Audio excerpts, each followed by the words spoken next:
చేస్తూ ఉన్నాను. చాలా సంతోషం. దయచేసి మీ దగ్గర బైబిల్ ఉన్నట్లయితే కనుక అపోస్తలుల కార్యములు 17వ అధ్యాయము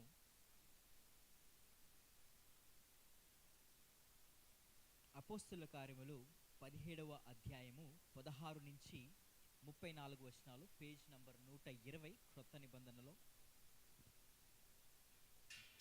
యోహాను సువార్త తర్వాత పుస్తకం, అలాగే రోమియోలకు రాసిన పత్రిక ముందు పుస్తకం, పేజ్ నెంబర్ 120 కొత్త నిబంధనలో. దయచేసి నేను చదువుతాను, మీ కళ్ళతో చూడడానికి, మీ చెవులతో వినడానికి ప్రయత్నించండి. 17వ అధ్యాయం 16 నుంచి. పౌలు ఏథెన్సు వారి కొరకు కనిపెట్టుకుని ఉండగా ఆ పట్టణము విగ్రహములతో నిండి ఉండుట చూచినందున అతని ఆత్మ పరితాపము పట్టలేకపోయెను. కాబట్టి సమాజ మందిరములలో యూదులతోనూ భక్తిపరులైన వారితోనూ ప్రతి దినమున సంత వీధిలో తన్ను కలుసుకుని వారితోనూ తరికించుచూ వచ్చెను. ఎపికీర్లలోనూ స్తోయాకులలోనూ ఉన్న కొందరు జ్ఞానులు అతనితో వాదించిరి. కొందరు ఈ వదరుబోతు చెప్పినది ఏమిటని చెప్పుకొనిరి. అతడు యేసును గూర్చియు పునరుద్ధానమును గూర్చియు ప్రకటించెను గనక మరికొందరు వీడు అన్యదేవతలను ప్రచురించుచున్నాడని చెప్పుకొనిరి. అంతటా వారు అతన్ని వెంటబెట్టుకుని అరియోపగు అను సభ యొద్దకు తీసుకుని పోయి, నీవు చేయుచున్న ఈ నూతన బోధ ఎట్టిదో మేము తెలుసుకునవచ్చునా? కొన్ని క్రొత్త సంగతులు మా చెవులకు వినిపించుచున్నావు గనుక వీటి భావమేమో మేము తెలుసుకొనగోరుచున్నామని చెప్పిరి. ఏథెన్సు వారందరూ అక్కడ నివసించు పరదేశులను ఏదో ఒక క్రొత్త సంగతి చెప్పుటయందును వినుటయందును మాత్రమే తమ కాలము గడుపుచుండువారు. పౌలు అరియోపగు మధ్య నిలిచి చెప్పినదేమనగా, ఏథెన్సు వారలారా, మీరు సమస్త విషయములలో అతి దేవతా భక్తి గలవారై ఉన్నట్టు నాకు కనబడుచున్నది. నేను సంచరించుచు మీ దేవతా ప్రతిమలను చూచుచుండగా ఒక బలిపీఠము నాకు కనబడెను. దాని మీద తెలియబడని దేవునికి అని రాయబడి ఉన్నది. కాబట్టి మీరు తెలియక దేని యందు భక్తి కలిగి ఉన్నారో దానిని నేను మీకు ప్రచురపరచుచున్నాను. జగత్తును అందలి సమస్తమును నిర్మించిన దేవుడు తానే ఆకాశమునకును భూమికిని ప్రభుయన్నందున హస్తకృతములైన ఆలయములలో నివసింపడు. ఆయన అందరికిని జీవమును ఊపిరిని సమస్తమును దయచేవాడు గనుక తనకు ఏదైనా కొదువై ఉన్నట్టు మనుషుల చేతులతో సేవింపబడువాడు కాడు.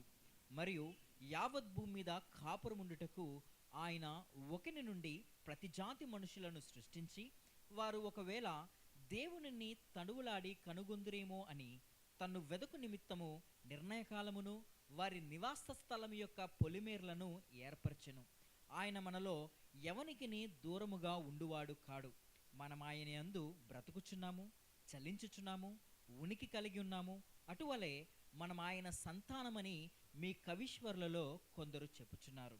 కాబట్టి మనము దేవుని సంతానమై ఉండి మనుషుల చమత్కార కల్పన వలన మల్చబడిన బంగారమునైనను వెండినైనను రాతినైనను దైవత్వము పోలి ఉన్నదని తలంపకూడదు. ఆ అజ్ఞాన కాలమున దేవుడు చూచి చూడనట్టుగా ఉండెను. ఇప్పుడైతే అంతటా అందరూ మారు మనసు పొందవలనని మనుషులకు ఆజ్ఞాపించుచున్నాడు. ఎందుకనగా తాను నియమించిన మనుషుని చేత నీతిని అనుసరించి భూలోకమునకు తీర్పు తీర్చబోయేడి ఒక దినమును నిర్ణయించి ఉన్నాడు. మృతులలో నుండి ఆయనను లేపినందున దీని నమ్ముటకు అందరికిని ఆధారము కలిగజేసి ఉన్నాడు.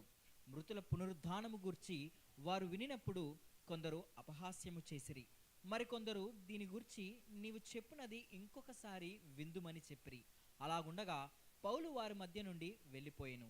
అయితే కొందరు మనుషులు అతని హత్తుకొని విశ్వసించిరి. వారిలో అరియోపగితుడైన దుమోనియసియు ధమారి అను ఒక స్త్రీయు వీరితో కూడా మరికొందరు నుండిరి. కళ్ళు మూసుకున్నట్లయితే ప్రార్థనాపూర్వకంగా ఈ లేఖనాన్ని ధ్యానించడానికి ప్రయత్నిద్దాం. మా రక్షణకు ఆధారభూతుడు అయిన మా ప్రియ పరలోకపు తండ్రి, మా జీవితాల్లో మమ్మల్ని ఏదైనా ప్రభావితం చేయగలిగినది ఈ లోకంలో ఏదైనా ఉంది అని అంటే అది ప్రామాణికంగా నువ్వు రాసి ఇచ్చిన ఈ లేఖనాలు మాత్రమే. నీ లేఖనాలకు మాత్రమే సంపూర్ణ అధికారం కలిగి ఉన్నది. ఒక వ్యక్తిని మార్చగలిగిన శక్తి సామర్థ్యం, ఓ వ్యక్తిని ఒప్పింపగలిగిన శక్తి సామర్థ్యం, ఒక వ్యక్తిని పరిపక్వత స్థితిలోకి తన విశ్వాస జీవితంలోకి నడిపించగలిగిన శక్తి సామర్థ్యం ఏదైనా ఉంది అని అంటే అది కేవలం నీ వాక్యానికి మాత్రమే ఉంది. కనుక నీ లేఖనాన్ని మేము ధ్యానించుచుండగా మా మనోనేత్రాలని తెరవండి, మా యొక్క హృదయాల్ని మీరు బదలగొట్టండి. సో తద్వారా తండ్రి ప్రభా మేము లేఖనాల్లో ఉన్న సత్యాన్ని అర్థం చేసుకోవడానికి నీ కృపను అనుగ్రహించండి. తద్వారా తండ్రి నీ కుమారుడైన యేసు క్రీస్తు ఎవరో, ఆయన ఎంత గొప్ప మహిమాన్వితుడో మేమందరూ తెలుసుకోవడానికి నీ కృపను అనుగ్రహించండి. ఇక్కడ నా స్కిల్స్ లేదా నా ఏది కూడా కనిపించకుండా కేవలం నీ కుమారుడైన యేసుక్రీస్తు మహిమ కనబరచుటకు కృపను అనుగ్రహించమని యేసుక్రీస్తు నామంలో అడుగుతున్నాం తండ్రి, ఆమేన్. రైట్, నేను ఈ లేఖనాలని చెప్పిన తర్వాత మీకు ఏదైనా డౌట్స్ ఉంటే నేను మీతో కలిసి భోంచేస్తాను కాబట్టి మీరు ఆ టైంలో నాతో వచ్చి మీరు డిస్కస్ చేయొచ్చు. ఏది కూడా మీరు కంక్లూజన్స్కి రానవసరం లేదు. అయితే చదవబడిన లేఖనాల ప్రకారంగా మనకు అర్థమవుతుంది ఏంటంటే పౌలు ఏథెన్స్ ప్రాంతంలో ఉన్నాడు. అంతకంటే ముందు తెస్సలోనిక ప్రాంతంలో సువార్త ప్రకటిస్తున్నాడు. సువార్త ప్రకటించినప్పుడు అక్కడ కొంతమంది తనకి వ్యతిరేకత రావటాన్ని బట్టి తెస్సలోనిక సంఘాన్ని నుంచి మన పౌలు ఏథెన్స్ పట్టణానికి వచ్చేసాడు. ఏథెన్స్ పట్టణంలో ఏం చేస్తున్నాడు అనే విషయాన్ని మనం అర్థం చేసుకుంటే చూడండి, 16 నుంచి పౌలు ఏథెన్సులో వారి కొరకు కనిపెట్టుకుని ఉండగా ఆ పట్టణము విగ్రహములతో నిండి ఉండుట చూచినందున అతని ఆత్మ పరితాపము పట్టలేకపోయాను. ఏథెన్స్ పట్టణ పరిస్థితి ఎలా అంటే ఒక భక్తుడు ఇలా అంటాడు, ఏథెన్స్ ఆ రోజుల్లో జనాభా సంఖ్య 10,000 అయితే అక్కడున్న విగ్రహాలు 30,000కు పైగానే ఉన్నాయి. అందుకే ఒక భక్తుడు ఏమంటాడంటే it is easy to find god or goddess rather than a man in Athens city అని అంటాడు. అంటే మనిషిని కనుగొనడం కంటే ఏథెన్స్ పట్టణంలో విగ్రహాలను కనుగొనడమే చాలా సులభం అంట. అందాక చెప్పాను 10,000 జనాభా అయితే 30,000 పైగానే విగ్రహాలు ఉన్నాయి. అందుకనే పౌలు ఏం చేస్తున్నాడంటే ఏథెన్స్ పట్టణంలో ఉన్నప్పుడు ఆ సంత వీధుల్లో తిరుగుతున్నాడు, ఆ సమాజ మందిరాల్లో అక్కడక్కడ తిరుగుతూ ఉన్నప్పుడు వాటన్నిటినీ చూసి ఏమవుతున్నాడంటే పరితాపం పడతా ఉన్నాడు అనమాట. ఒక రకంగా చెప్పాలంటే బాధపడుతున్నాడు. వాళ్ళ మీద కంపాషన్ ఫీలింగ్ కలుగుతూ ఉంది పౌలుకి. ఎందుకు అని అంటే సత్యదేవుడిని వీరు తెలుసుకోలేకపోతున్నారు, నిజమైన యథార్థవంతమైన దేవుడు ఎవరో తెలుసుకోకుండా వీరు మరి విగ్రహాలని పూజిస్తున్నారు అన్న ఉద్దేశంతో ఏం చేస్తానంటే తన ఆత్మ ఏమైందంట, పరితాపం పట్టలేదు.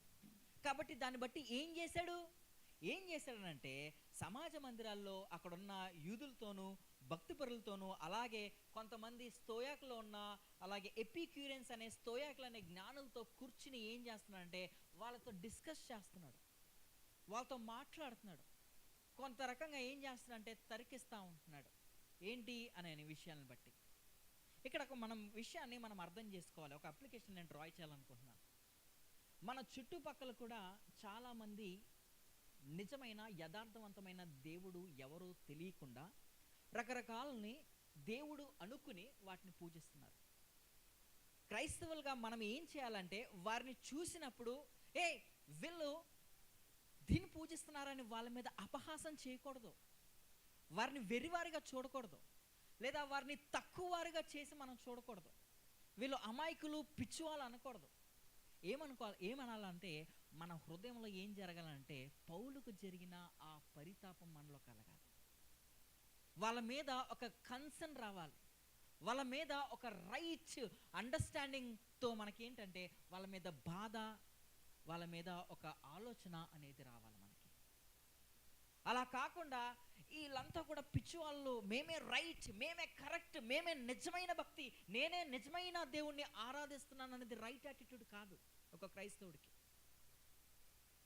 కాబట్టి పౌలు ఏం చేస్తున్నాడంటే ఆ ఏథెన్స్ పట్టణంకి వెళ్ళినప్పుడు తన ఆత్మ పరితాపం పట్టలేకపోయింది. కాబట్టి ఏం చేశాడు, వాళ్ళని కించపరచట్లేదు. ఏం చేస్తున్నాడంటే వాళ్ళతో కూర్చున్నాడు, అక్కడున్న స్తోయాకులతోనూ సమాజ మందిరాలతో ఉన్న యూదులతోనూ వాళ్ళందరితో కూర్చుని ఏం చేస్తున్నాడంటే డిస్కస్ చేస్తూ ఉన్నాడు అనమాట. దేవుని గురించి చెప్తా ఉన్నప్పుడు ఏం జరిగిందనంటే అక్కడ చూడండి 18వ వచనంలో ఉంటారు, ఎపిక్యూరులోను స్తోయాకులో ఉన్న కొందరు జ్ఞానులు అతనితో వాదించిరి, కొందరు ఈ వదరుబోతు చెప్పినది ఏమిటని చెప్పుకొనిరి. నిజమే, నిజమైన యథార్థవంతమైన సువార్తని దేవుని గురించి చెప్పినప్పుడు కొంతమంది వదరబోతని అనుకుంటారు. ఈరోజు మనం కూడా సువార్త చెప్పినప్పుడు వెంటనే వాళ్ళకి అర్థం కాదు, అంటిల్ దేవుడు వారి యొక్క మనోనేత్రాలను తెరిచేంత వరకు. కాబట్టి వాళ్ళు మనల్ని పిచ్చివాళ్ళు అనుకోవచ్చు, వెర్రివారు అనుకోవచ్చు. ఇక్కడ పౌలు కూడా అలాగే చేశారు. కాబట్టి ఏమంటున్నాడంటే, అతడు యేసును గురించి పునరుద్ధానం గురించి ప్రకటించిన గనుక మరి కొందరు వీడు అన్య దేవతలను ప్రచురించుచున్నాడని చెప్పుకుంటారు. వారు అనుకుంటున్నారంట, ఏదో యేసు అంట ఎవరో యేసుక్రీస్తుని గురించి బోధిస్తున్నాడు, మరణం అంట, పునరుద్ధానం అంట. అంటే ఈయన ఎవరో కొత్త, ఇక్కడ అన్య దేవతలు అనే మాట ఉంది కానీ గ్రీకులో పదాన్ని అర్థం చేసుకుంటే ఏదో కొత్త దయ్యపు బోధ చేస్తున్నాడు అని ఒక రకమైన మాటలు అక్కడున్న జ్ఞానులు ఏం చేశారంటే అపోస్తలుడైన పౌలు అంటా ఉన్నాడు. కాబట్టి 19వ వచనంలో చూసినట్లయితే, అంతటా వారు అతన్ని వెంట పెట్టుకుని ఏం చేశారంటే అరియోపగని సభకు తీసుకొచ్చారు. అంటే ఒక రకంగా చెప్పాలంటే పంచాయతీ పెట్టారనమాట. మన ఊర్లో జనరల్గా ఏదైనా ఇష్యూ జరిగినప్పుడు ఏం చేస్తాం, పెద్ద మనుషుల దగ్గర తీసుకెళ్తారు. ఈ అరియోపగ సభ అనేది ఆ యొక్క న్యాయ సభ అనమాట ఆ ప్రాంతంలో. కాబట్టి ఈ పౌల్ని ఏం చేశారంటే ఆ సభ దగ్గరికి తీసుకొచ్చి, ఏదో కొత్త బోధ చెప్తున్నావు అంటే ఏంటి, ఎవరో యేసు అంటున్నావు అంటే, ఎవరో పునరుద్ధానం అంటున్నావు అంట, ఏంటో మరణం అంటున్నావు అంటే ఏంటి, దా కూర్చో మాట్లాడదాం. ఎందుకు ఆ మాట అంటున్నారనంటే, ఈ ఏథెన్స్ పట్టణంలో ఉన్న ప్రజల మెంటాలిటీ ఎలాంటిదంటే, ఏదో కొత్త సంగతి వినాలి, ఏదో కొత్త సంగతి చెప్పాలి, ఇంతే వాళ్ళ జీవితం. చెప్పే విషయం కానీ లేదా క్రొత్త సంగతి నేర్చుకున్న విషయం కానీ వాళ్ళ జీవితాలకు ఎటువంటి సంబంధాలు లేవు. జస్ట్ మాకు తెలుసు అన్నారు. ఉదాహరణకి ఒక మాట చెప్తాను. నా ఫ్రెండ్ ఒక ఉండడు, అరే మీ బైబిల్లో ఇలా ఉందంట కదరా అని అంటాడు. అరే నీకు ఎలా తెలుసురా అని అంటే, నాకు తెలుసురా అని అంటాడు. అంతే. అంటే తెలిసిందికి వాడి జీవితానికి ఎటువంటి సంబంధం లేదు. Just to know head knowledge, just వారికి తెలియాలంతే. ఈ ఏథెన్స్ వాళ్ళ ప్రజల మనస్తత్వాలు కూడా అలాంటివే. ఏదో కొత్త సంగతి వినాలి, ఏదో కొత్త సంగతి తెలుసుకోవాలి, ఏదో కొత్త సంగతి చెప్పాలి. కాబట్టి వీళ్ళకు కూడా ఎవరో ఈ యేసు అంటున్నాడో, ఈ పునరుద్ధానం అంటున్నాడో, ఏదో కొత్త బోధ కదా, సరే కూర్చో విందాం అని వీళ్ళకు కూడా నచ్చింది. ఆ కొత్త బోధ ఏంటో విందామని చెప్పేసి ఆ అరియోపగన్ సభకు కూర్చోబెట్టి మాట్లాడుతూ ఉన్నారు. అప్పుడు మాట్లాడుతూ ఉన్నప్పుడు అపోస్తలుడైన పౌలు మాట్లాడుతున్నాడు. చూడండి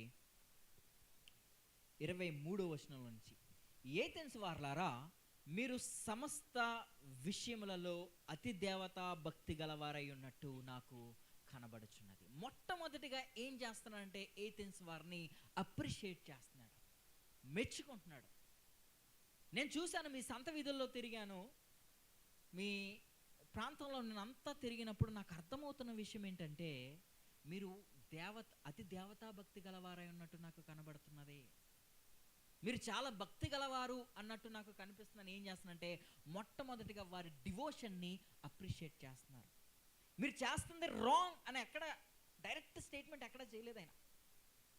మొట్టమొదటిగా ఏం చేస్తున్నారంటే వాళ్ళ భక్తిని అప్రిషియేట్ చేస్తున్నాడు. అప్రిషియేట్ చేస్తూ అప్పుడు 23వ వచనంలో అంటున్నాడు చూడండి, నేను సంచరించుచు మీ దేవతా ప్రతిమలను చూచుచుండగా నాకు ఒక బలిపీఠము కనబడెను, దాని మీద తెలియబడని దేవునికి అని రాయబడి ఉన్నది. చెప్తున్నాడు, నేను మీ ప్రాంతంలో నేను సంచరించుచుండగా నాకు తెలియబడని దేవుడు అని ఒక బలిపీఠము కనబడ్డది, దాని మీద తెలియబడని దేవుడు అని రాసేశారని అంటున్నాడు.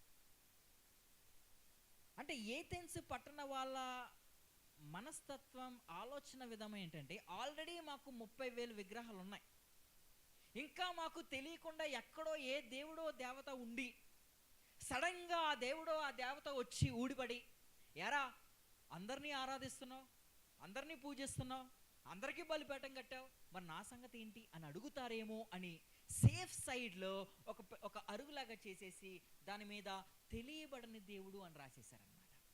అంటే సడన్గా ఆ దేవుడో దేవతో ఊడిపడి వచ్చి అడిగితే, ఇదిగో నీకు రెడీగా ఉంది కదా అని అనడానికి తెలియబడని దేవుడు అని రాసేశారు. దాన్ని అపోస్తలుడైన పౌలు గమనించి ఏమంటున్నాడనంటే, మీరు తెలియబడని దేవునికి అని రాయబడి ఉన్నది కాబట్టి మీరు తెలియక దేని యందు భక్తి కలిగి ఉన్నారో దానినే నేను మీకు ప్రచురపరచుచున్నాను అని అంటున్నాడు. మీరు ఎవరైతే తెలియబడని దేవుడు అని రాశారో చూడండి, మీరు తెలియబడని దేవుడు అని బలిపీఠం కట్టారు చూడండి, మీరు తెలియబడని దేవుడు అని ఆరాధిస్తున్నారు చూడండి, ఆ తెలియబడని దేవుడు ఎవరో, ఆ తెలియబడని దేవుని వివరాలు ఏంటో నేను మీకు చెప్పాలనుకుంటున్నానని తన ప్రసంగాన్ని ఏథెన్స్ ప్రజల వద్దకు తీసుకువెళ్తున్నాడు. ఏమని మొదలుపెట్టాడు అని అంటే చూడండి, 24వ వచనంలో మొట్టమొదటి ఆ తెలియబడని దేవుడు ఎవరో, ఆ తెలియబడని ఆ దేవుని గుణలక్షణాలు ఏంటో, ఆయన ఎవరో 24వ వచనంలో నుంచి చెప్పడానికి ప్రయత్నిస్తున్నాడు.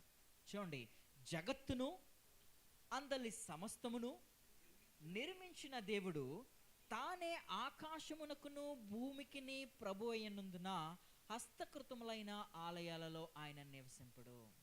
మొట్టమొదటిగా ఏం చెప్తున్నాడు, లేదనంటే మొట్టమొదటిగా ఏ డాక్టర్ని బిల్డ్ చేస్తున్నాడంటే, జగత్తును అందలి సమస్తమును ఏమంటున్నాడు, మొట్టమొదటిగా చెప్తున్నాడు దేవుడు, మీరు తెలియబడని దేవుడు అని అంటున్నారు చూడండి, ఆ తెలియబడని దేవుడు ఎవరునంటే సృష్టికర్త అయిన దేవుడు అని చెప్తున్నాడు. ఆయనే జగత్తును అందలి సమస్తమును నిర్మించాడు అంటున్నాడు. అంత మాత్రమే కాదు, ఆయనే ఆకాశముకును భూమికిని ప్రభు అయి ఉన్నాడు అని అంటున్నాడు. ఈ ఏపీకీరులు స్తోయకులకున్న కొంతమంది జ్ఞానులు ఏంటనంటే, కొంతమంది ఈ గుంపులు వారు దేవుడు ఉన్నారని నమ్ముతారు. అయితే ఈ దేవుడు సృష్టించాడు, సృష్టిని వదిలేశాడు అని అంటున్నారు. అందుకే ఇక్కడ ఏమంటున్నాడంటే, జగత్తులు అందులో ఉన్న సమస్తాన్ని నిర్మించడమే కాదు, వాటిపైన ఏం చేస్తున్నాడు ఆయన, వాటికి ప్రభు అయి ఉన్నాడు అని మాట చెప్తున్నాడు. ఆ మాట చూడండి, అక్కడ తానే ఆకాశముకును భూమికిని ప్రభు అయి ఉన్నాడు అంటే ఇంకా ఆయన వాటిని పరిపాలిస్తున్నాడు, వాటిపైన ప్రభుత్వం చేస్తున్నాడు. భూమిలో ఉన్న లేదా జగత్తులో ఉన్న సమస్తమును, ఆకాశముకిని భూమిని ఇంకా ఆయన ప్రభు అయి ఉన్నాడనే సత్యాన్ని వాళ్ళకి చెప్తా ఉన్నాడు. అంతకంటే ముందు మొట్టమొదటిగా ఏమంటున్నాడంటే, జగత్తును అందులో ఉన్న సమస్తాన్ని నిర్మించింది ఆయనే. మీరు తెలియబడని దేవుడు అని అన్నారు చూసారా, ఆ తెలియబడని దేవుడు ఎవరు అని అనుకుంటున్నారనంటే, ఆయన సమస్తాన్ని నిర్మించిన దేవుడు. కాబట్టి మొట్టమొదటిగా దేవునికి ఉండాల్సిన గుణలక్షణం ఏంటి అని అంటే, ఆయన ఎవరై ఉండాలనంటే సృష్టికర్త అయి ఉండాలి. ఏంటండి, దేవుడు ఎవరై ఉండాలి, సృష్టికర్త అయి ఉండాలి. అందుకే ఆదికాండం 1వ అధ్యాయంలోనే మనం చూస్తాము, దేవుడు మొట్టమొదటిగా ఆదియందు దేవుడు భూమి ఆకాశములను సృజించెను.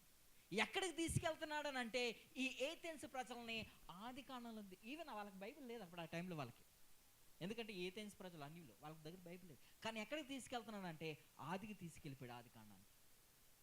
దేవుడు అనేవారు ఎవరు అని అనుకుంటున్నారంటే, ఆయన జగత్తును అందల్ని సమస్తము నిర్మించిన దేవుడు అని అంటున్నాడు. కాబట్టి దాని తర్వాత అంటున్నాడు చూడండి, ఆయనే ఆకాశమునకును భూమికి ప్రభు అన్నాడు. కాబట్టి ఆయన హస్తకృతములైన ఆలయాలలో ఆయన నివసింపుడు. నన్ను ఒక మాట అడగనివ్వండి. ఉదాహరణకి ఈ బాటిల్ సైజ్ మీరు గమనించండి. ఎంతండి ఇది? 1 లీటర్ అంట, లీటర్ బాటిల్ బహుశా 2 జాన్లు ఉంటుందేమో చిన్నపిల్లలు అయితే. మీలో ఎవరైనా నన్ను తీసుకెళ్ళి ఈ బాటిల్లో నన్ను దాంట్లో ఫిట్ చేయగలరా, లేదా దాంట్లో నన్ను ఉంచగలరా?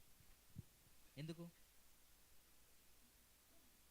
ఉంచలేరు? నేను 5.5 అడుగులు ఉంటాను. 5.5 అడుగులు ఉన్న వ్యక్తిని తీసుకెళ్ళి 1 లీటర్ బాటిల్ మీరు పెట్టలేరా? పెట్టలేరు. ఎందుకంటే దాని సైజు వేరు, నా సైజు వేరు.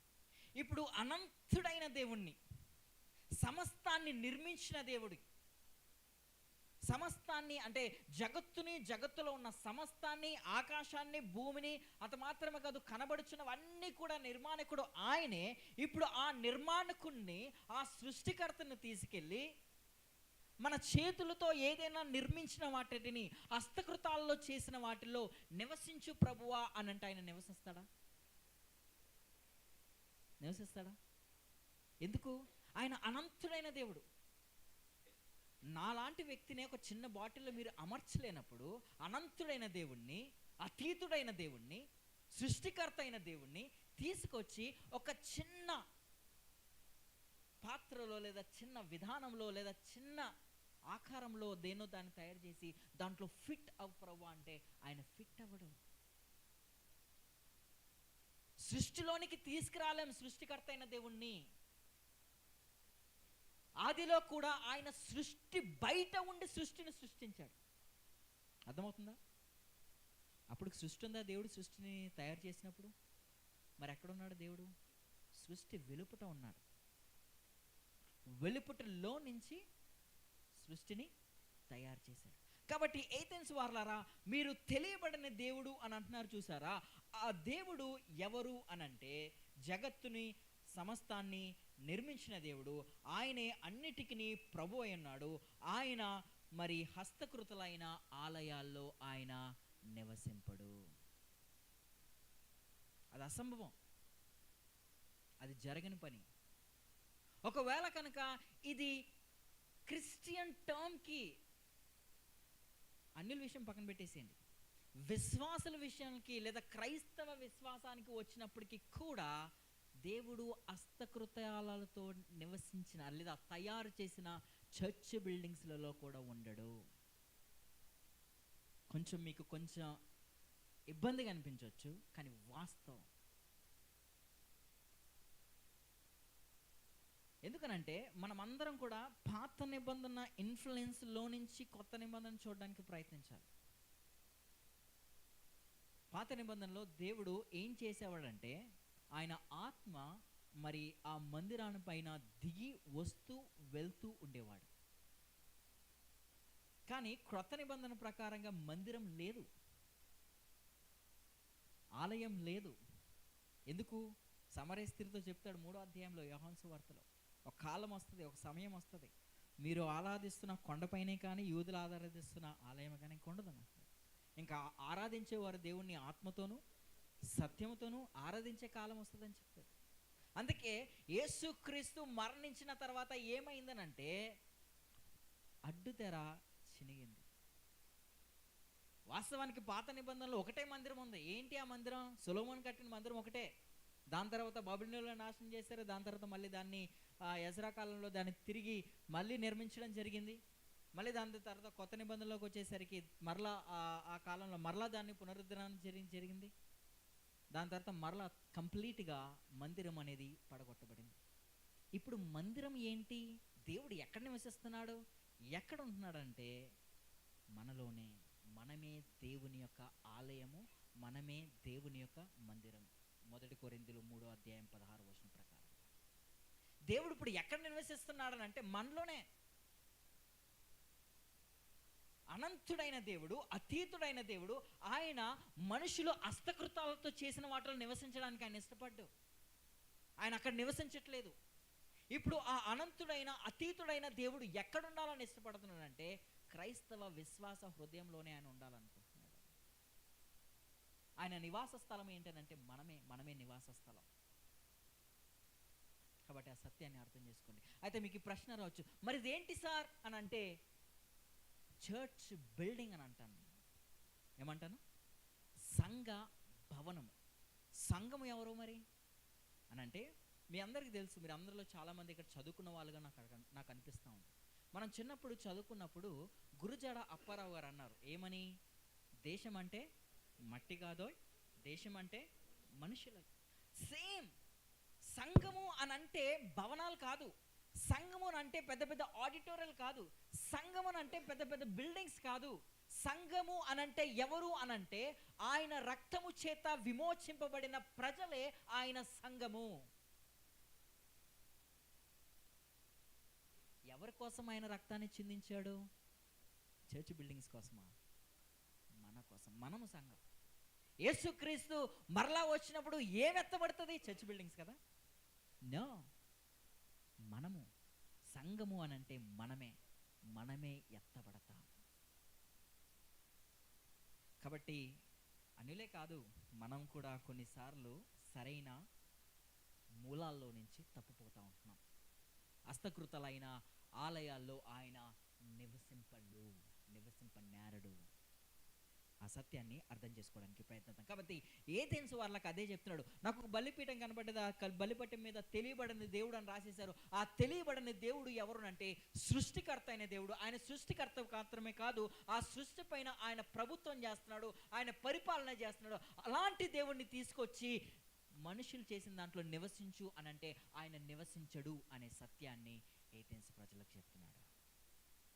కాబట్టి దేవునికి ఉండాల్సిన మొట్టమొదటి లక్షణం ఏంటనంటే ఆయన సృష్టికర్త అయి ఉండాలి, వాటిపైన సంపూర్ణ ప్రభుత్వం చేసేవాడై ఉండాలి అనే సత్యాన్ని చెప్తుంది. 25వ వచనంలో మనం చూసినట్లయితే ఇప్పుడు రెండోది మాట అంటున్నాడు, ఆయన అందరికీ జీవమును ఊపిరిని సమస్తమును దయచేవాడు గనక తనకు ఏదైనా కొదువై ఉన్నట్టు మనుషుల చేతులతో సేవింపబడువాడు కాడు.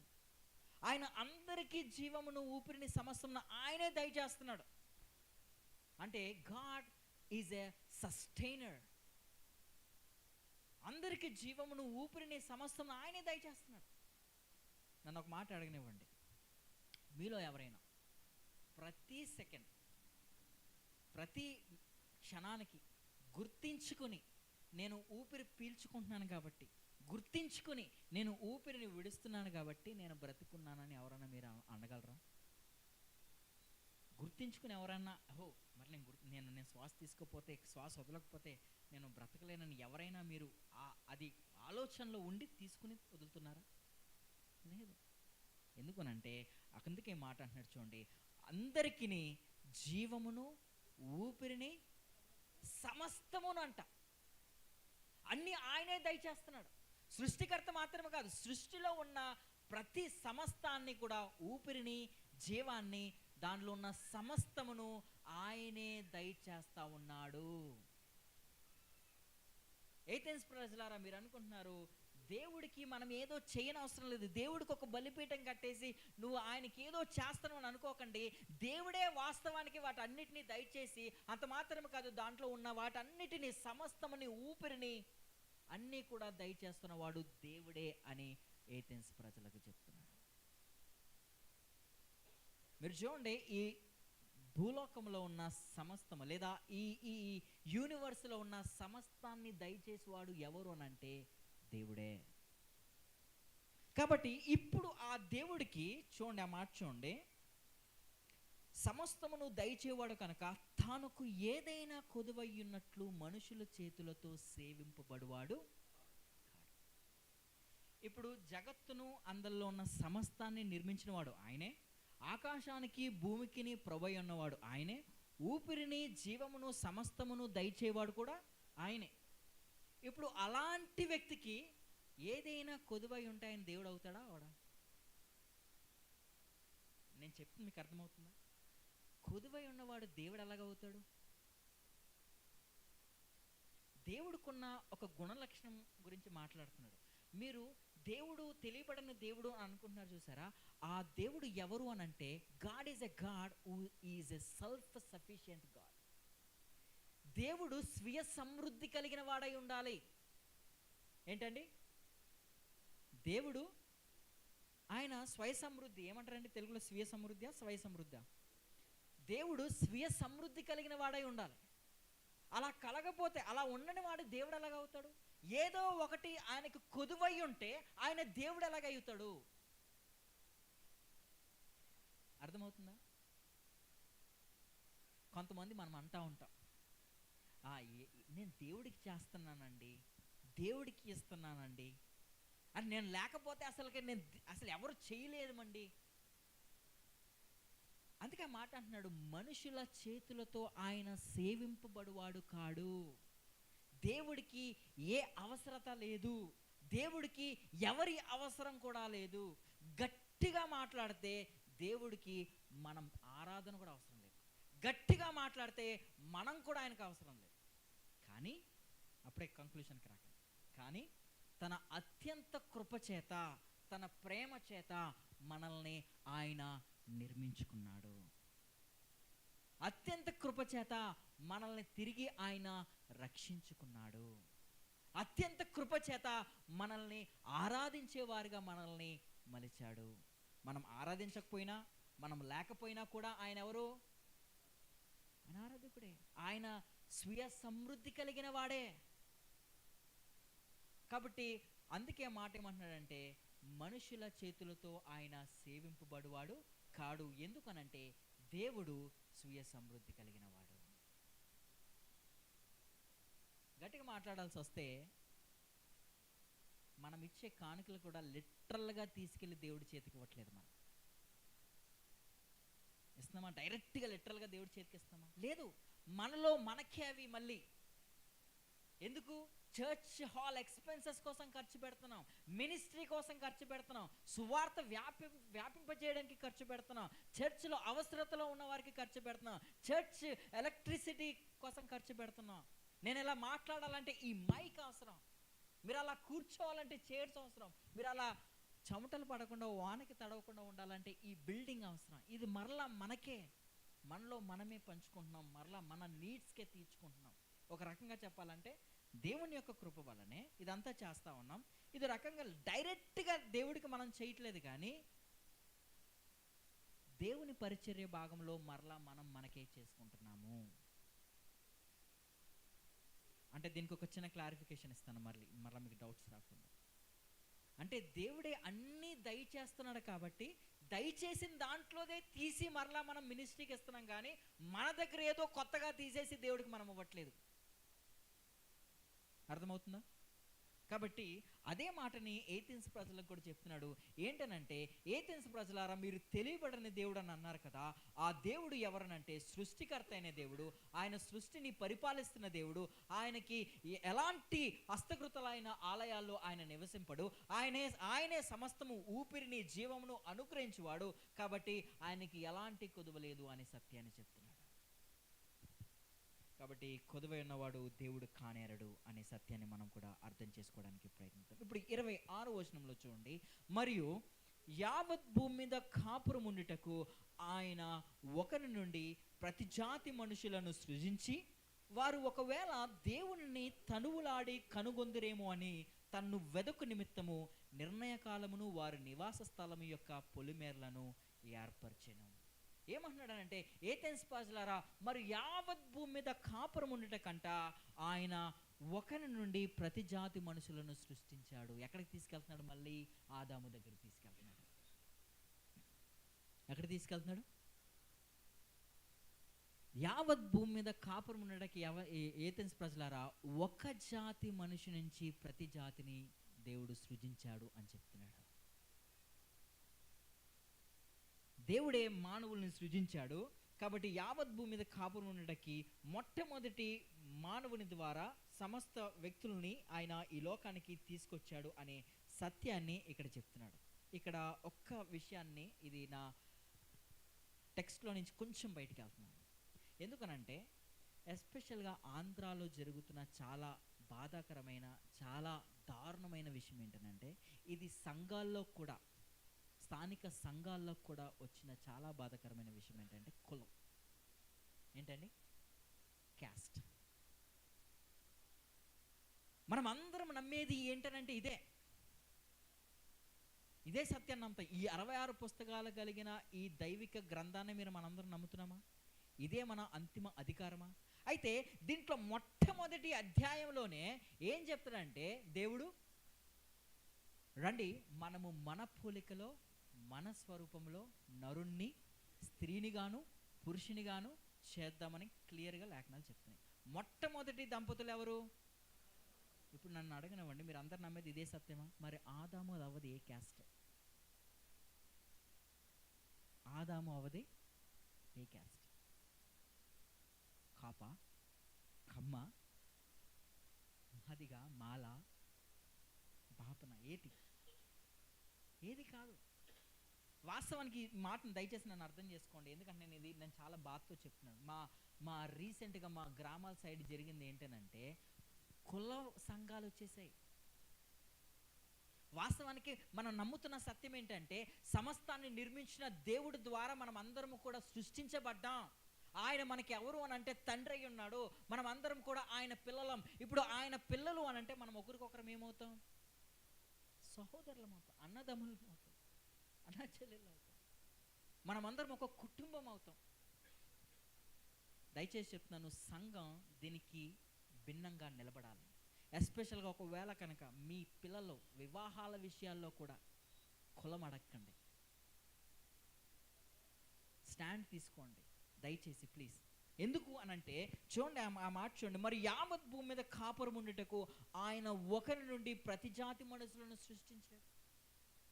ఒక జాతి ఒక వ్యక్తి నుంచే మనం అందరం వచ్చాం. నేను దాదాపుగా 3 సంవత్సరాల నుంచి మా సంఘంలో, స్థానిక సంఘంలో పరిచయం చేస్తున్నాను. ఎదుటి వ్యక్తి ఏంటో మాకు తెలియదు. ఆ వ్యక్తి రక్షింపబడ్డా లేదా అన్న విషయాన్ని మీద మేము ఎక్కువ ఫోకస్ చేస్తాం. ఒకవేళ ఆ వ్యక్తికి సత్య సువార్త తెలియకపోతే సువార్త చెప్పి దేవునిలోకి తీసుకురావడానికి ప్రయత్నిస్తాం, కానీ మీరు ఏంటి అని అడగం. ఒకవేళ అలా ఎవరైనా స్థానిక సంఘంలో విశ్వాసం అడిగితే కనుక ఆ వ్యక్తి పైన డిసిప్లిన్ తీసుకుంటాం. కాబట్టి దయచేసి ప్లీజ్ దయచేసి ఆ మాటను అర్థం చేసుకోండి. మరి యావత్ భూమి మీద కాపురం ఉండటకు ఆయన ఒకరి నుండి ప్రతి జాతి మనుషులను సృజించి, ఎందుకు సృజించారంట? ఎందుకు యావత్ భూమి మీద కాపురం ఉండటకు ఒక జాతి మనిషి నుంచి ఎందుకు సృజించాడంటే ఇప్పుడు కారణం చెప్తున్నాడు. ఏంటి ఆ కారణం అంటే, వారు ఒకవేళ దేవుణ్ణి తడువులాడి కనుగొందురేమో అని. మానవుని యొక్క ఉద్దేశం ఏంటి తెలుసా? పర్పస్ ఆఫ్ మ్యాన్ ఏంటి తెలుసా? మానవుని యొక్క జీవిత ఉద్దేశం ఏంటి తెలుసా? దేవుణ్ణి తెలుసుకోవాలనేది మెయిన్ అల్టిమేట్ ఉద్దేశం.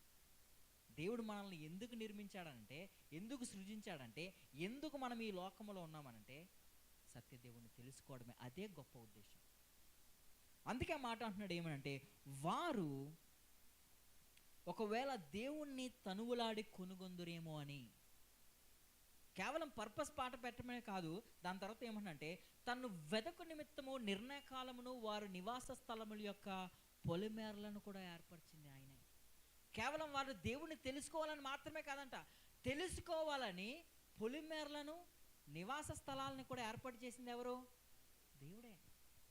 మీకు అర్థం చేయడానికి ఇంకా నేను దీన్ని వివరించడానికి ప్రయత్నిస్తాను. నేను 1994లో పుట్టాను. ఎక్కడో పాలకులు గ్రామంలో పుట్టాను. తర్వాత మరలా నా ఎల్కేజీ నుంచి పీజీ వరకు హైదరాబాద్లో చదువుకున్నాను. మరలా అక్కడ నా థియాలజికల్ స్టడీస్ కోసం కేరళ, అక్కడెక్కడో 2017లో దేవుణ్ణి, సత్య సువార్తను అర్థం చేసుకోవడానికి ప్రయత్నించాను. నిజమైన దేవుని తెలుసుకున్నాను, సువార్తను అంగీకరించాను. దేవుడు అక్కడ సత్యం నేర్పించాడు.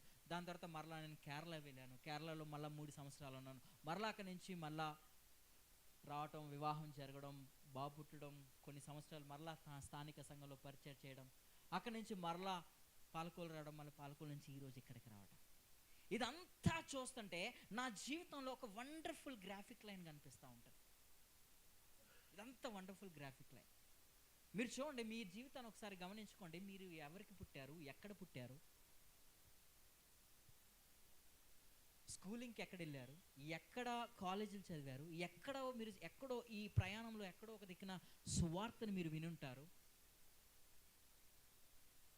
దేవుడు మిమ్మల్ని కొద్దిగా ఎలాగా మారుస్తూ ఉన్నాడు, ఎలా ఆయనలో ఇంకా మిమ్మల్ని ఎదిగింపజేస్తున్నాడు, ఇదంతా మీరు ఒకసారి వెనక చూసుకున్నట్లయితే అద్భుతమైన వండర్ఫుల్ గ్రాఫిక్ లైన్ కనిపిస్తూ ఉంటుంది. దానికి అర్థం ఏంటంటే, దేవుడు డిజైన్ చేసిన ప్లాన్ మనకు కనిపిస్తూ ఉంటుంది. ఆయనే నివాస స్థలాలను ఏర్పాటు చేశాడు, పొలిమేరలను కూడా ఏర్పాటు చేసింది ఆయన. ఎందుకు అనంటే దేవుణ్ణి తెలుసుకుంటామని. ఇక్కడ మనం ఎవ్వరం కూడా, దయచేసి అర్థం చేసుకోండి, మనం ఎవరం కూడా దేవుణ్ణి తెలుసుకోవాలని రాలేదు. దేవుడు ఎవరో, నిజమైన దేవుడు ఎవరో మనమే తెలిసేసుకుందామని మనం ఎవరం రాలేదు. ఆయనే ఏం చేశాడంటే తన్ను తాను వెల్లడిపరుచుకున్నాడు, తెలియపరుచుకున్నాడు, మనకి అర్థం చేశాడు. కాబట్టి మనము దేవుణ్ణి తెలుసుకోగలిగాము. కొంతమంది బయలుదేరుతాం, దేవుణ్ణి తెలుసుకోవాలని యాత్రలు చేస్తూ ఉంటాం, సత్యాన్వేషణ అంటాం, దానికి కొంత మాటలు కూడా యాడ్ చేస్తాం. నిజంగా ఎప్పటికీ ఒక వ్యక్తి తనంతట తాను దేవుణ్ణి తెలుసుకోలేడు. కాబట్టే దేవుడు తన్ను తాను తెలియపరచుకోవడానికి ఆది నుంచి ఇప్పటి వరకు ఆయనంతటగానే మనకి తనను తాను వెల్లడిపరుచుకుంటున్నాడు. ఆ వెల్లడిపరుచుకోవడానికి నివాస స్థలాలని, పొలిమేరలను ఏర్పాటు చేసింది కూడా ఆయన. ఎందుకు అనంటే దేవుణ్ణి తెలుసుకోవడానికి.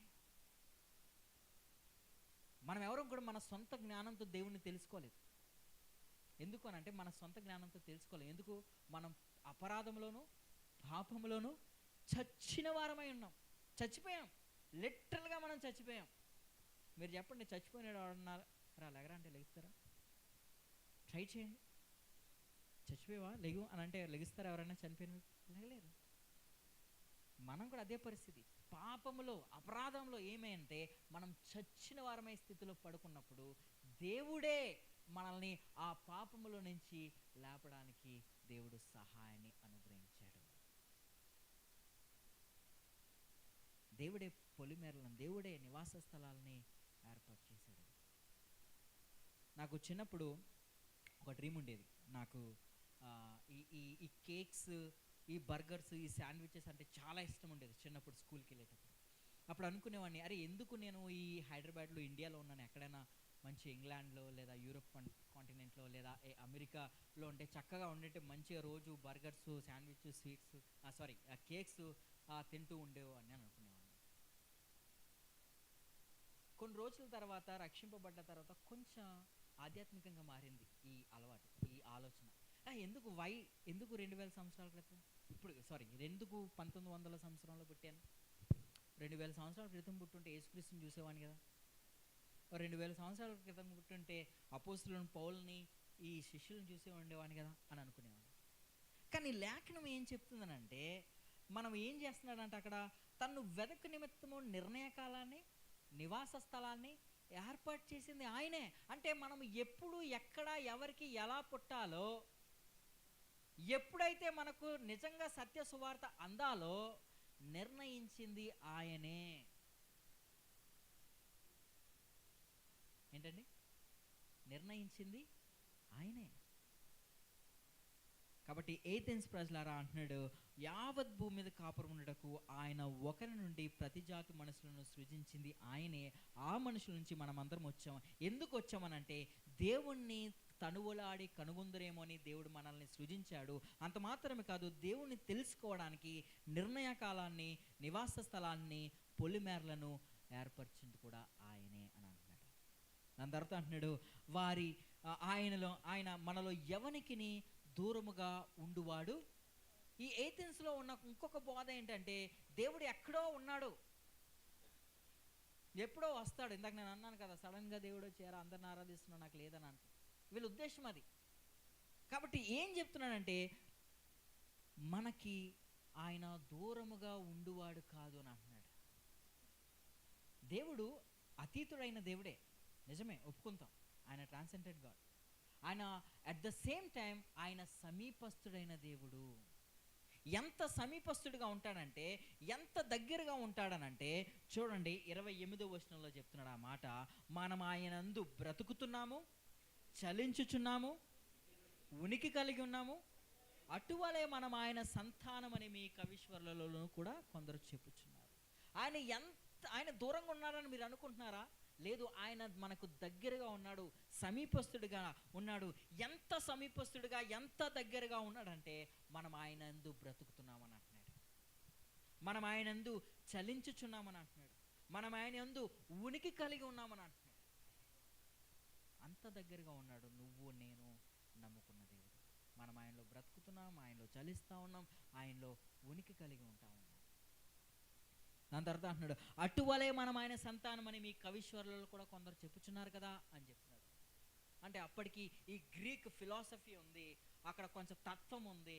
కాబట్టి వాళ్ళు ఎవరో ఒక స్కాలర్ అంట, అక్కడ ఉన్న కవీశ్వరులు కొందరు రాశారంట, దేవుడు ఎవరు అనుకుంటున్నావు, ఆయన మనకు తండ్రి, మనం ఆయన సంతానం అని ఆయన కోట్ చేశాడు. ఆ కవీశ్వరుల మాటలు కొన్ని తీసుకుని ఏం చెప్తున్నాడంటే, ఏథెన్స్ ప్రజలారా, మీ కవీశ్వరులలో కూడా కొందరు చెప్తున్నారు కదా, దేవుడు తండ్రి, మనం ఆయన సంతానము.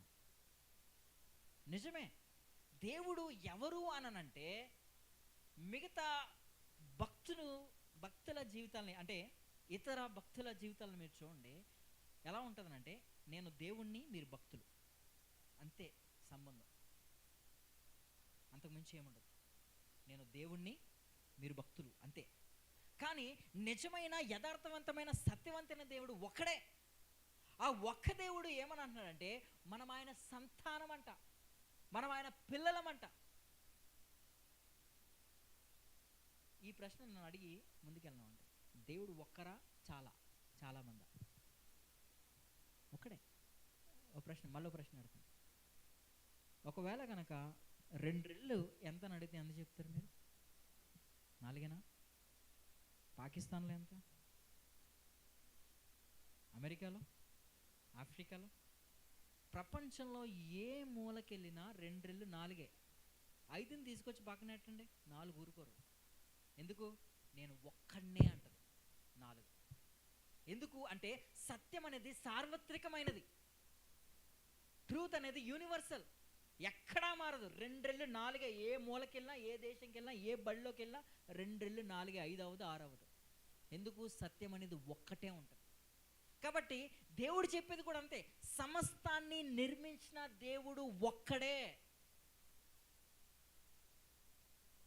5 తీసుకో, 4ని పక్కన పెట్టి 5 పెడితే ఊరుకుంటుంది అది? అలాగే నేను మాత్రమే దేవుణ్ణి, నన్ను తప్ప మీరు దేన్ని ఆరాధించకూడదు, దేనికి సాగిలపడకూడదు, దానికి హక్కు ఉంది. ఎందుకంటే ఆయన మాత్రమే దేవుడు. కాబట్టి ఆ దేవుడు ఎవరనంటే మనకు తండ్రి ఉన్నాడు, మనం ఆయన సంతానం అని చెప్తున్నాను.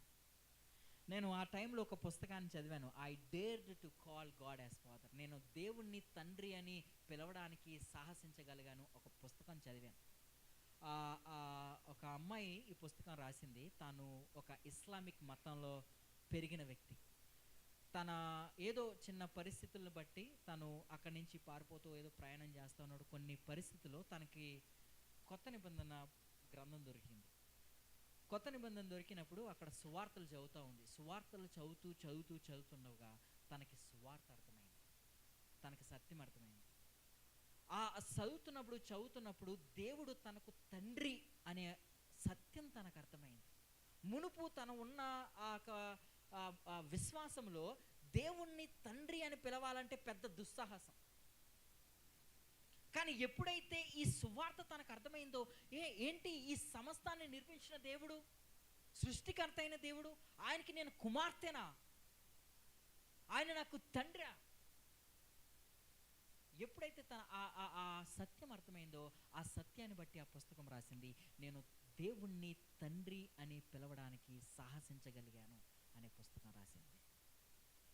కాబట్టి మన దేవుడు ఎవరు అనంటే ఆయన మనకు తండ్రి అయి ఉన్నాడు, మనం ఆయన పిల్లలమై ఉన్నామనే సత్యాన్ని చెప్తున్నాడు. ఏథెన్స్ ప్రజలారా, దేవుడు ఎక్కడో ఉన్నాడు, వస్తాడు, ఆయన ఎక్కడో దూరంగా ఉన్నాడని మీరు అనుకుంటున్నారేమో. లేదు, ఆయన మనకు సమీపంగా ఉన్నాడు. ఎంత సమీపంగా ఉన్నాడంటే మనం ఆయనందు బ్రతుకుతున్నాము, చలిస్తూ ఉన్నాము, ఉనికి కలిగి ఉన్నాం. అంత మాత్రమే కాదు, మనం ఆయన సంతానమై ఉన్నామని చెప్తా ఉన్నాడు. కాబట్టి ఆ సత్యాన్ని అర్థం చేసుకోవడం కాదు. ఇప్పుడు 29లో అంటున్నాడు, ఇప్పుడు ఆయన సంతానం ఏం చేయాలంట? కాబట్టి మనము దేవుని సంతానమై ఉండి మనుషుల చమత్కార కల్పన వలన మల్చబడిన బంగారమునైనను, వెండినైనను, రాతినైనను దైవత్వము పోలి ఉన్నదని తలంపకూడదు. ఇంకా నేను చెప్పాను, ఇప్పుడు దేవుడు తండ్రి అనేవాడు ఒక్కడే. ఇప్పుడు మనం ఆయన సంతానం. ఇప్పుడు ఆయన సంతానం ఏం చేయాలంట? ఏం చేయకూడదంట? మనుషులు తయారు చేసిన చమత్కార కల్పన వలన లేదా మల్చబడిన బంగారములోనైనను, వెండినైనను, రాతినైనను దైవత్వము పోలి ఉన్నదని తలంపకూడదు. అంటే దేవుడిని తప్ప ఇంకా నువ్వు దేన్నైనా, ఏ రూపాన్నైనా, ఏ ఆకారాన్నైనా, ఏ వస్తువునైనా నువ్వు అది దైవత్వముగా మలిచి దానికి సాగిలపడకూడదు, దాన్ని ఆరాధించకూడదు అని సత్యాన్ని చెప్తున్నాడు. ఎందుకు? ఆరాధనకు యోగ్యుడెవరు? సృష్టికర్త అయిన దేవుడే. నా కుమారుడు, నా కొడుకు నన్ను మాత్రమే డాడీ అని పిలుస్తాడు. ఎదిరింటోడిని, పక్కోడిని డాడీ అని పిలిచాడు అనుకోండి, నానార్థాలు వచ్చేస్తాయి. అవునా? కాబట్టి ఇక్కడ కూడా దేవుడు చెప్తున్నదే. ఇప్పుడు దేవుడి సంతానమై ఉండి మనము మనుషుల చమత్కార కల్పన వల్ల మలచబడిన బంగారంనైనా, దేన్నైనా దాంట్లో దైవత్వము ఉన్నదని తలంపకూడదు అని అంటున్నాడు. ఇక్కడ ఒక మాట చెప్పినప్పుడు, ఒకవేళ కనుక ఇది క్రైస్తవులకు ఆపాదించినా కూడా కొంతమంది క్రైస్తవులు నేను చూస్తాను, ఐ డోంట్ నో ఎంతవరకు వారు క్రైస్తవులు నాకు తెలియదు, కానీ క్రైస్తవుల్లో కూడా కొంతమంది ఏం చేస్తారంటే రకరకాల వాటిపైన మలిచి దాంట్లో దైవత్వం ఉందని తలుస్తూ ఉంటున్నారు. మనందరికీ తెలుసు, గుణదలు వెళ్తారు కొంతమంది. ఇంకా రాజమండ్రి దగ్గర ఏం ప్లేస్ అండి అది? గౌరీపట్నం. అక్కడ ఎవరిని ఆరాధిస్తున్నారు? దేవుడు చెప్తున్న ఆజ్ఞ ఏంటంటే, పైన ఆకాశం అందే కానీ కింద భూమి అందే కానీ దేన్ని మీరు సాగిలపడకూడదు, దేన్ని ఆరాధించకూడదు, దేన్ని దైవత్వం ఉందని తలంపకూడదని దేవుడు చెప్తుంటే, మరలా మనము క్రైస్తవులమై ఉండి మరలా మనం ఏం చేస్తున్నాం? దేవుడిని చెప్పిన దాన్ని, ఆజ్ఞను తిరస్కరిస్తున్నాం. కాబట్టి ఏథెన్స్ ప్రజలు కూడా అదే చెప్తున్నాడు. మనం దేవుని సంతానమై ఉంటే కనుక, దేవుని సంతానమైన మనము మనుషులు చమత్కార కల్పన వలన కల్పించిన బంగారంలోనైనా, వెండిలోనైనా, రాతిలోనైనా దేనిలోనూ దైవత్వం ఉందని తలంపకూడదు. ఎందుకు అనంటే, దేవుడు అనేవాడు ఆత్మస్వరూపి అయిన దేవుడు. దేవుడు ఆత్మస్వరూపి. ఆయన అంతటా ఉంటాడు, అంతేగాని అన్నిట్లో ఉండడు. ఏంటి? దేవుడు అంతటా ఉంటాడు కానీ అన్నిట్లో ఉండడు. కాబట్టి ఏథెన్స్ ప్రజలు చెప్తున్నాడు, వెండినైనను రాతినైనను దైవత్వము పోలి ఉన్నదని తలంపకూడదు. ఎందుకు తలంపకూడదంటే 30వ వచనంలో చెప్తున్నాడు, ఆ అజ్ఞాన కాలములను దేవుడు చూచి చూడనట్టుగా ఉండెను, ఇప్పుడైతే అంతటా అందరూ మారు మనసు పొందవలని మనుషులకు ఆజ్ఞాపించి. ఇప్పుడు అంతా చెప్పి, దేవుడు ఎవరంటే సృష్టికర్త అయిన దేవుడు, అనంతుడైన దేవుడు, అతీతుడైన దేవుడు, ప్రభువు. ఆయన పరిపాలిస్తున్నాడు, ఆయనే ఆ సమస్తమును, ఊపిరిని, జీవమును దయచేస్తున్నాడు, ఆయనే రక్షణ దయచేస్తున్నాడు చెప్పుకుంటూ వస్తూ ఇప్పుడు ఏమన్నాడంటే, ఆ అజ్ఞాన కాలములలో దేవుడు చూచి చూడనట్టుగా ఊరుకున్నాడు, కానీ ఇప్పుడు అంతటా అందరూ మారు మనసు పొందాలని ఆజ్ఞాపిస్తున్నాడంట, కమాండ్ చేస్తున్నాడు. అంటే దేవుడు చూచి చూడకుండా ఉన్నాడు అని అంటే దేవుడు లైట్ తీసుకున్నాడా అని అర్థం అక్కడ? దేవుడు తన సహనాన్ని చూపించాడు. దేవుడు పేషెన్స్గా ఉన్నాడు వారిపైన. ఇప్పటి వరకు మీకు తెలియదు, ఎందుకనంటే ఇప్పటి వరకు ఏథెన్స్ ప్రజలకు సువార్త రాలేదు. ఫర్ ద ఫస్ట్ టైం, మొట్టమొదటిసారిగా ఈ ఏథెన్స్ ప్రజలకు సువార్త వచ్చింది. కాబట్టి ఇప్పటి వరకు మీరు అజ్ఞాన కాలంలో ఉన్నారు, కాబట్టి దేవుడు చూచి చూడనట్టుగా ఉన్నాడు. కానీ ఇప్పుడు మీకు సువార్త ప్రకటింపబడుతుంది, నిజ దేవుడు ఎవరో మీకు తెలియబడుతుంది. కాబట్టి అంతటా అందరూ మారు మనసు పొందాలి. ఏంటి మారు మనసు? ఎవరైనా చెప్పగలరా? ఏంటి మారు మనసు? మారు మనసు పొందడం అంటే ఏంటండి అని చెప్పినవండి. మారు మనసు పొందడం అంటే ఒక రకంగా చెప్పాలంటే, మనము ఒక డైరెక్షన్లో వెళ్తున్నప్పుడు అది సరి అయిన దారి కానప్పుడు తిరిగి యూటర్న్ తీసుకోవడమే మారు మనసు.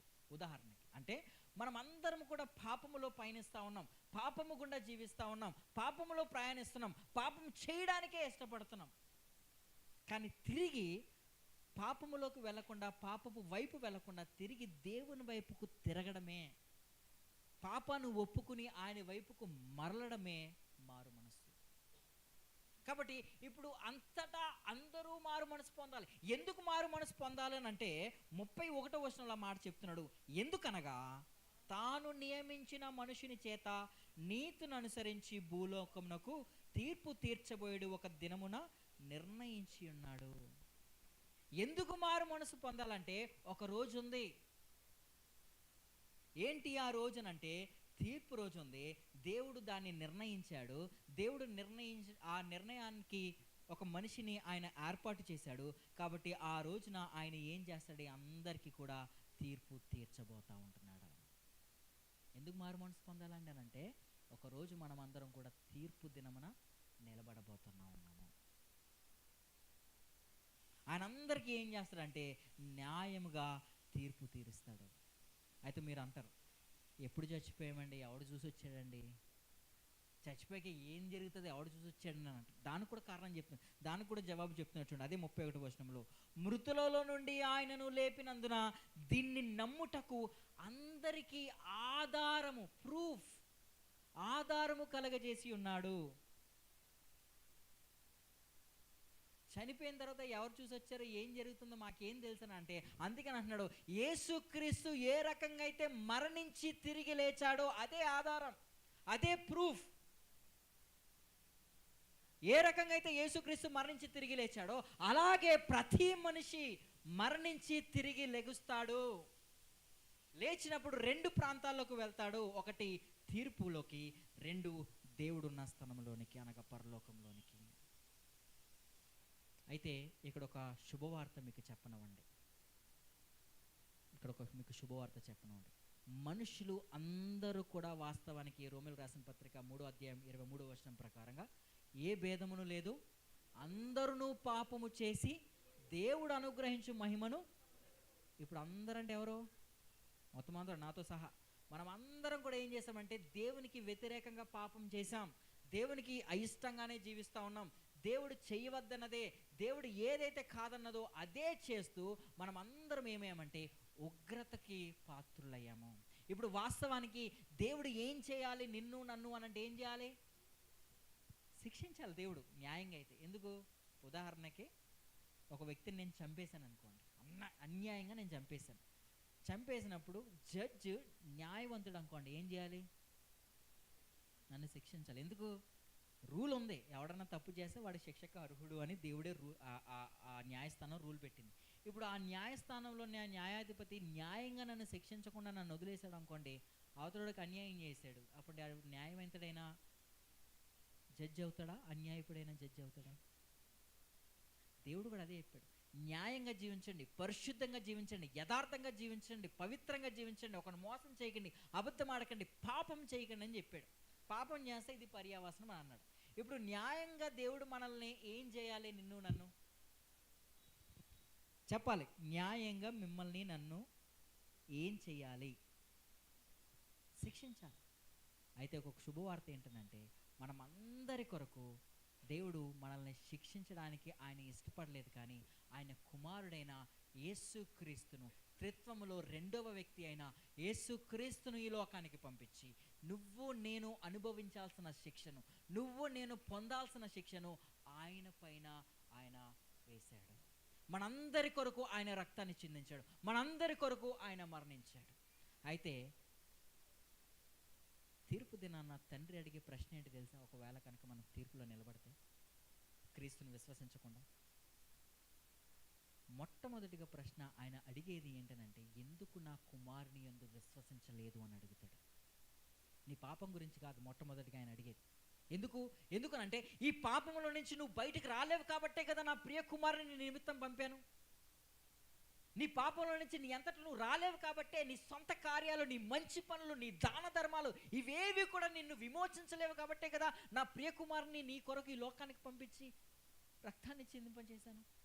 ఎందుకు నా ప్రియ కుమారుని యందు విశ్వసించలేదని అడుగుతాడు దేవుడు. రక్షణ కేవలం కృప ద్వారా మాత్రమే, ఆయన యందు విశ్వాసము ద్వారా మాత్రమే, యేసుక్రీస్తు ద్వారా మాత్రమే మనకు రక్షణ.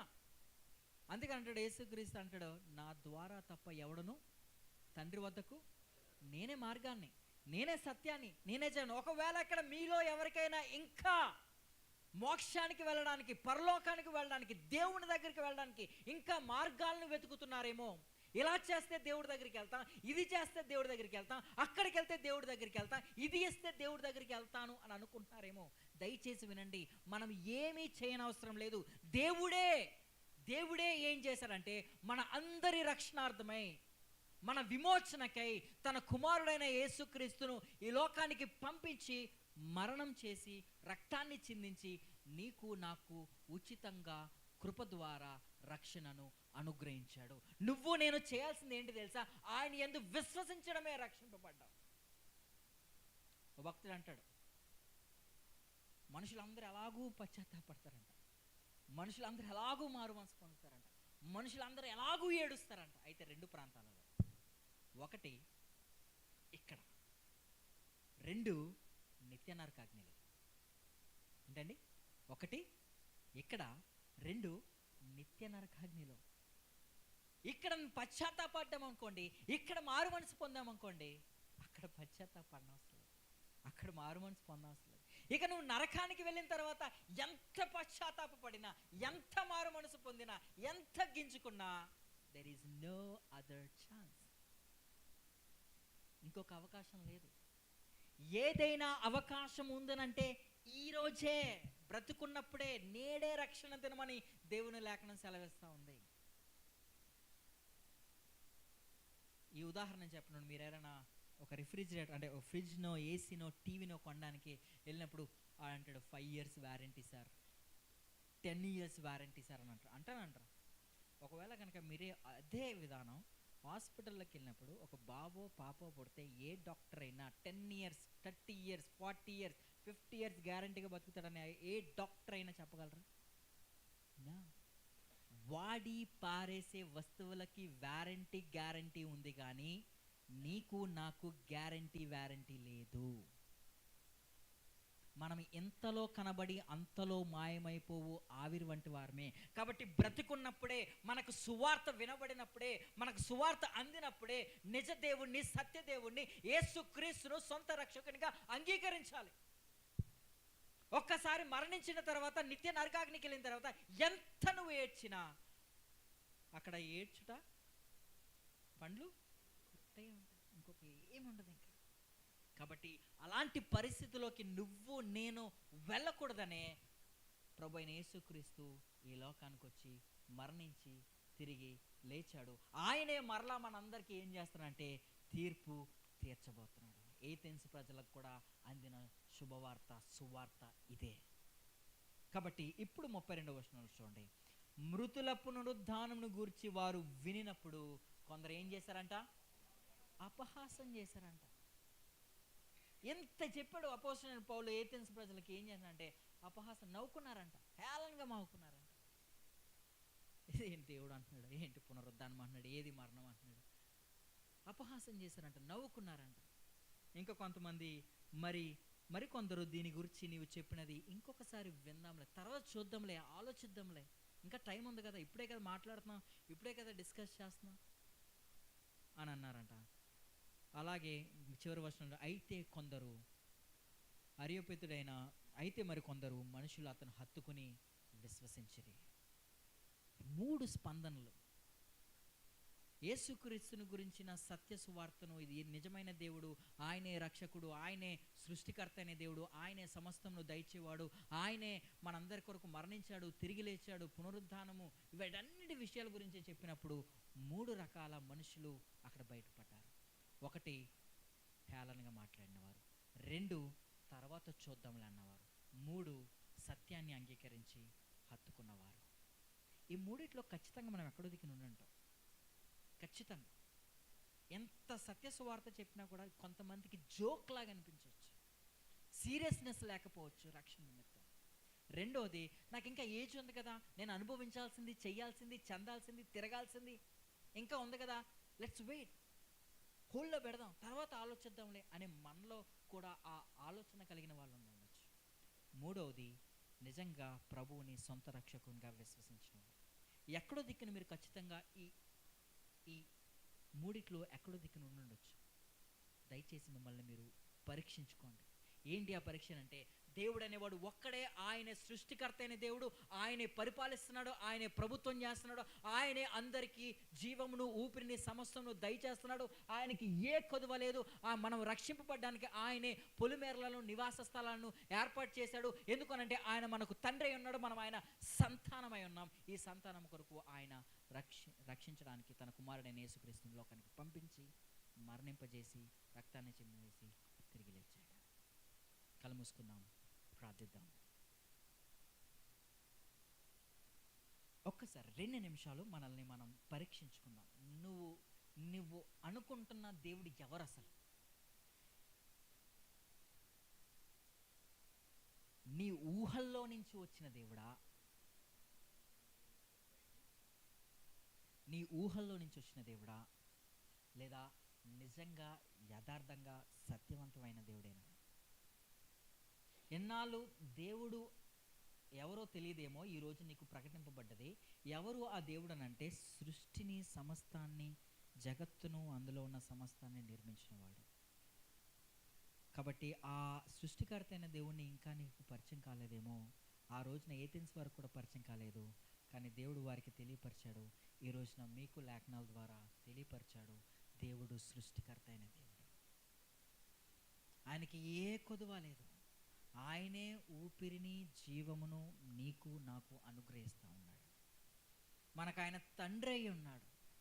మనం ఆయన సంతానమై ఉన్నాం. మనమందరం నశించిపోతున్నప్పుడు తన కుమారుడైన యేసుక్రీస్తుని ఈ లోకానికి పంపించాడు. అయితే ఎక్కడున్నాం? అపహాసం చేస్తున్నామా, లేదా ఇంకా నిర్లక్ష్యం చేస్తున్నామా రక్షణ విషయంలో, లేదా విశ్వసించగలుగుతున్నామా? పరీక్షించుకుందాం మన హృదయాలను.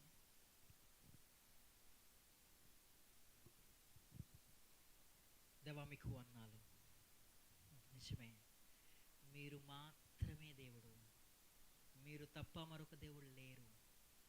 మిమ్మల్ని మీరు తండ్రి మాకు ప్రత్యక్షపరుచుకున్నారు, తెలియపరుచుకున్నారు. అయా, ఒకవేళ కనుక మీరు మిమ్మల్ని మీరు తెలియపరచుకోకపోయి ఉంటే మేము కూడా ఏథెన్స్ వారిలాగా అక్కడున్నారు, ఇక్కడున్నారు, అది ఇది అని దేవుళ్ళుగా దేవతలుగా మేము ఆరాధించే వాళ్ళమేమో.